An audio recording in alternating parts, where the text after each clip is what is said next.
I saw the cycle at a young age of how mental health issues and substance abuse, anger issues, stress, all of that mixed into a nice little bow, and it doesn't mix very well and it causes a lot of havoc for everyone. I was probably 7 and I smoked my first cigarette, and then I was 9 and 10 when I had my first drink, and I smoked marijuana for the first time. I was 15 when I used methamphetamines for the first time, and it's been an ongoing fight since then.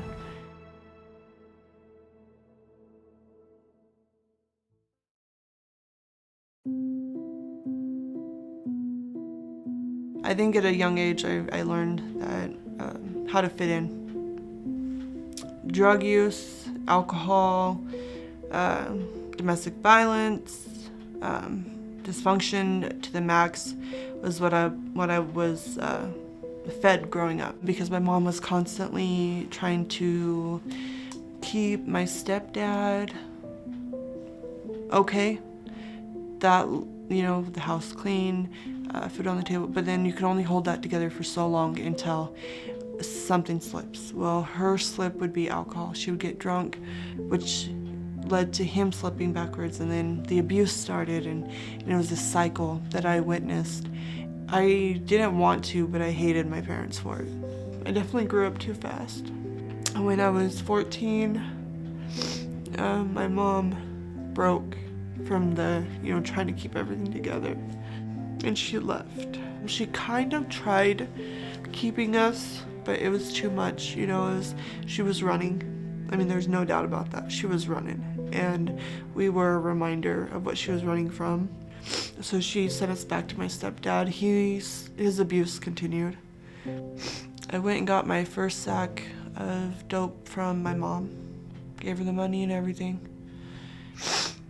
And then I spent the next weekend with her getting high.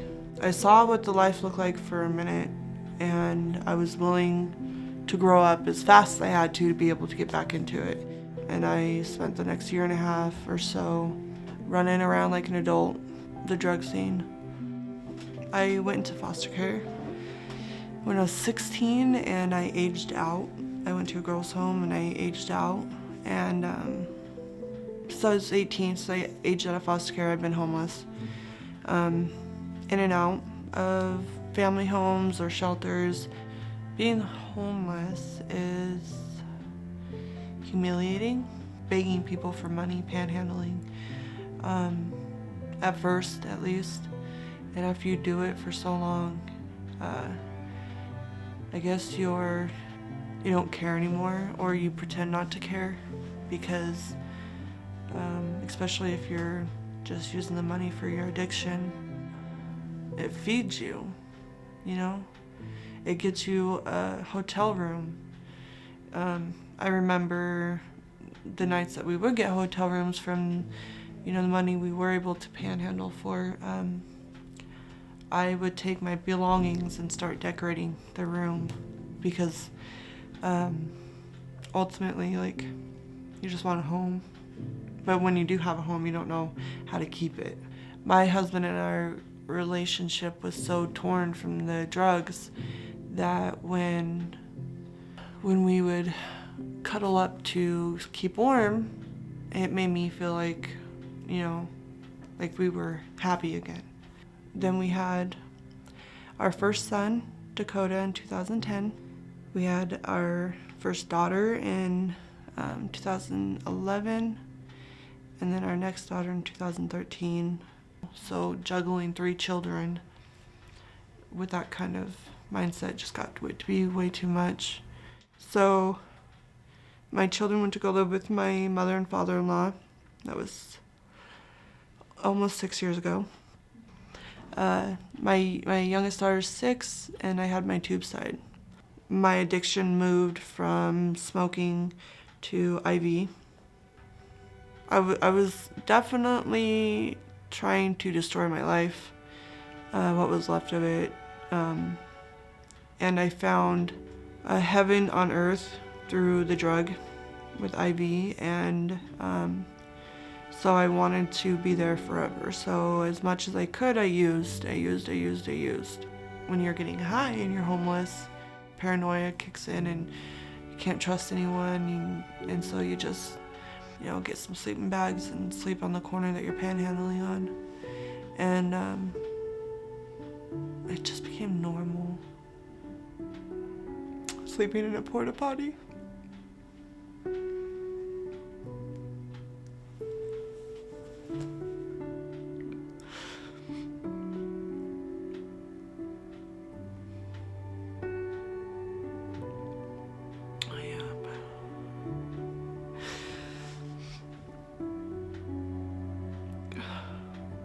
I hated myself so much that I thought I deserved it.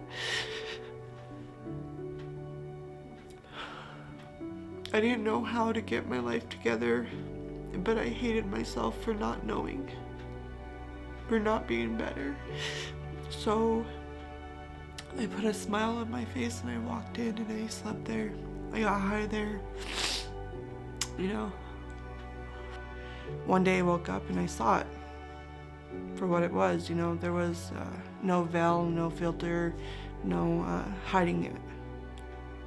In 2016, I got my first charge because I was down at the skate park at Rose Park and I was in the bathroom using, and the cops came. And so that began my criminal justice career, I guess you can say. I turned a misdemeanor into a felony, and a felony into 2 felonies, and then probation into prison, and prison into 2 prison stints. And I realized some point along the way I wasn't getting it. I don't know what it was, but I wasn't getting it. And I'd ended up in the hospital many times trying to kill myself. For whatever reason, I believe wholeheartedly that God had a purpose for me, even if I couldn't see it in that moment. So right before my second rider, I found out I was pregnant. I took 7 pregnancy tests and didn't believe it, did not believe it. But eventually, only so many pregnancy tests, and eventually you have to believe it. I was still using. I was absconding from my probation. I was living on the streets, literally sleeping on sidewalks and begging people for money. I was at the end of my rope with my addiction, tired of faking it till I make it. And I kept asking myself, well, what is it that God would have me do in this moment? Like, obviously the way that I'm living is not the way. It's not. So what would be the first step to a new life? And that was turning myself in. Before I went and turned myself in, I went to City Lights. I was looking for help. The last thing I wanted to do was go back to jail, being pregnant. And so I was trying to find any avenue that would lead me away from that. And City Lights is like, look, we can help you with the shelter part, but we can't really do anything with the warrant for the program part. I've always believed that God was the answer. I just, like everything else, was looking for that easy button, the easy way of finding God. So when it wasn't coming to me very easily, I went and turned myself in. So I got out, and my brother actually had my son Thomas for the first 3 months. And my mom brought him over to me, and my mom dropped him off. I went down to City Lights to get some diapers, and I'm like, look, I really, really want this program. So can I please get an application? And it just so happened at that moment, the advisors had, a few extra minutes and they could do an interview. And they're like, look, before you walk out that door, we want to talk to you. So they went and they prayed about it, and then they consulted each other, and they thought, whatever it is they said, they came out just before I left and like, can you move in tonight? I was like, let me call my PO, and if I can, I will. And I prayed that God let me know whether City Lights was the answer for me or not, and it definitely was. I am so grateful to be where I'm at. But you could not have paid me to stay at City Lights a few years ago. You couldn't have. Cops dropped me off many times, and I would walk in the door and walk right out as soon as they were gone. And there was no reason for it, but little do I know, had I walked in those doors, my life would have been changed. Had I accepted it. So I love where I'm at. Where I'm at has saved my life. Without City Lights, I'd be back out there. No matter how much time I spent in prison or, how many children I have, I would be back out there. Because on my own, I don't know how to do it. And they're teaching me the basics about God, about life, about myself. I just want, everyone to know, if it wasn't for them keeping City Lights and Arwell and, the mission going, there's a good chance that I would end up in prison or dead. And so I just want the community to know that, that they're saving a life. All those times that you didn't stay,